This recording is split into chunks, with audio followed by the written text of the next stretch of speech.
Welcome back. I'm Melissa Soriano, your wellness mentor, and I have been doing a segment on grief. And I decided to put two of the stages together because I think they're really important because they kind of coincide together. And stage 4 is physical symptoms, and stage 5 is panic. So let's touch a little bit on the physical symptoms of grief. Why do we get physical symptoms? You think, okay, I'm grieving. Why would I have physical symptoms? Well, that's because we get stuck in a stage. And when we get stuck in that stage, we're not able to move out of that stage. So the best way to explain it is we have all of these toxins and feelings that we're keeping inside of us that we're not releasing because we're stuck. And all we're focusing on constantly is the grief. What is the loss? What is the loss? What is the loss?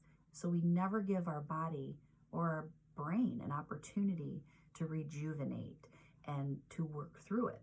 So we're stuck. So these physical symptoms start popping up because our body wants to release something. If we're not going to do it mentally, our body's going to try and do it physically for us. So you may experience heart palpitations. You may experience insomnia. That was a huge one for me, insomnia. I did not sleep for months. You may experience body aches. Your body just aches to just sit. You're uncomfortable. Your back hurts. Your neck hurts. Maybe your legs ache. You may have migraines. That was my other huge one. I had migraines every day for a year. And it takes time to work these things out of your system, especially if you have not worked through the emotional part. So keep that in mind. There was a point I thought I was dying. I had watched someone that was ill go through the process of dying. And once that loss was gone, and I was so focused on the grief of it and nothing else, that I started to have the same symptoms that he had. So you can't ignore it. Your body is going to release it one way or another, and it's either going to be easier or more difficult.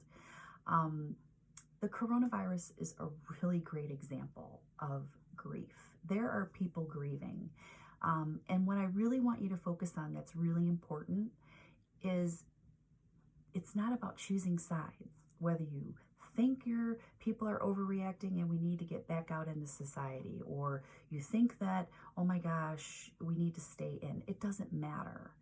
What I want you to think about is having compassion for other people, because you have to remember that there are people with different personalities where maybe being locked in their house is a total panic to them. And they're grieving being out in public and being around other people. And then you have your other people who are fearful. They're fearful of this virus. They're fearful of what it could do to them, what it could do to someone in their family. And they're in panic. They're grieving freedom. They're grieving not being fearful. So keep that in mind when you're having a conversation with somebody that you may not understand their side of it, but you don't have to. And they don't have to make you understand it. You just need to love them where they're at and allow them to grieve how they're going to grieve. And it's a really good example of what grief can be. Grief is not just the death of someone. Grief is losing something that's very important to you that changes your entire life. And it's trying to maneuver your way through it, or not maneuvering and getting stuck. And that's where your physical symptoms come in.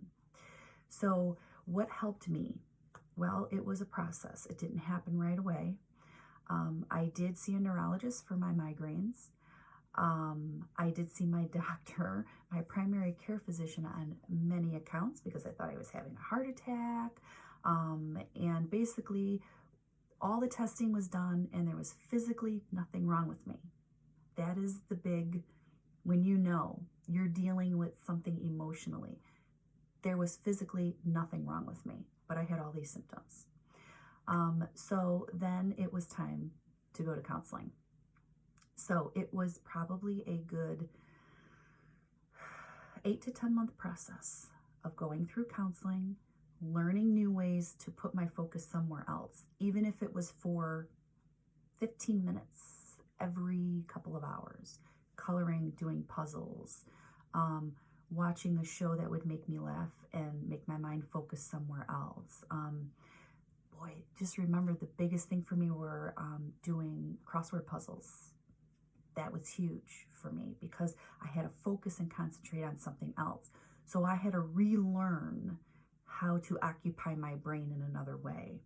So it was a good, I would say, 8 to 10 month process to where I started to feel somewhat normal again. You have to be patient, but you can't stay stuck because the symptoms are never going to go away. And it's only going to physically break you down even more. So that brings me to our next stage, 5, which is panic. I panicked over everything. I thought I was having a heart attack. I thought I had cancer. I thought I was dying. I was panicked over everything. And that's because we are so focused on what we've lost that we think we're losing our mind. And it sets us into this mental panic of, oh my gosh. And our bodies react to that because we're constantly tense. We're panicking over every little thing. You're questioning every decision that you're making or not making. You can't make decisions. You can't focus. You can't do the normal day-to-day things because you're just in a constant panic. One of the things that's important and why I also wanted to do these videos is to give you knowledge maybe before you grieve. Because if you have some knowledge on how grief works and what the steps are, and knowing what's normal, that when you come to that stage in the grief process, you don't panic like you would panic not having the information that you need. I've always felt that knowledge was key. Knowledge is what gives you control. It doesn't mean you're going to just fly through it and you're not going to grieve. You're going to grieve, but at least you'll know what's normal. I did a lot of research and a lot of reading before my husband passed away because I knew it was coming. And I wanted to at least help prepare myself. And I still struggled. I struggled big time. But it at least gave me a sense of some of it was normal. So I was able to eventually move through it. So it's really important that you understand the steps of grief so that when you go through it or somebody else goes through it, you'll be able to figure your way out of it and come out the other end. But it is a process. So be patient, be compassionate, allow that person to work through their grief the way that they need to work through it, because we can't put on them what works for us. All we can do is listen, love them where they're at, and try to get them where they need to go. So physical symptoms and panic, stages 4 and 5 of grief. If you know somebody going through this and you know that they're stuck and you need to send them my way, please do. I'd be more than happy to talk to them or at least get them the resources that they need so that they can work through the grief. And remember, grief is not the loss of someone. It's the loss of something significant in someone's life that changes their life and they don't know how to work through it. Stay safe.